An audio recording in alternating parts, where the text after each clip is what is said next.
უკრაინის ქალაქ ოდესაში, რომელიც ამ კვირაში რუსეთის მასშტაბური სარაკეტო იერიშის ერთ-ერთი სამიზნე იყო, 11 ივნისს სამხრეთ-აღმოსავლეთ ევროპის სამიტი შედგა. ოდესაში გამართულ სამიტს სამხრეთ-აღმოსავლეთ ევროპის 12 ქვეყნის მაღალი რანგის პოლიტიკოსები ესწრებოდნენ.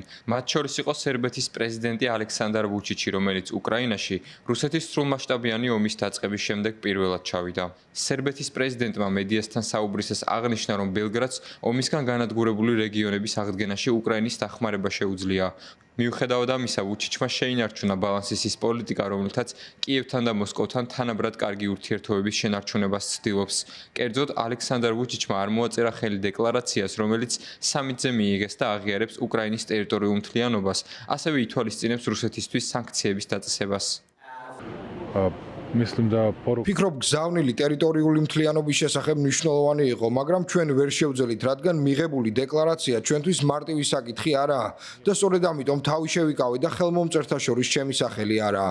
მიუხედავად ამისა, კიდევ ერთხელ მინდა გამოვხატო სრული მადლიერება პრეზიდენტი ზელენსკის მიმართ ოდესაში განსაკუთრებული სტუმართმოყვარეობისთვის. თუ არ ვწდები, რუსეთის წინააღმდეგ სანქციები კვლავ დეკლარაციის ტექსტშია და ყველას მოუწოდებს მიიღონ.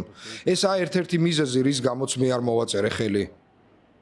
სერბეთი ერთ-ერთი იყო იმ ქვეყნებს შორის, რომელმაც უარი თქვა დასავლეთის მიერ უკრაინაში შეჭრის გამო რუსეთისთვის სანქციების დაწესებაზე, რადგან მოსკოვი ბელგრადისთვის გაზის უმსხვილესი იმპორტიორია.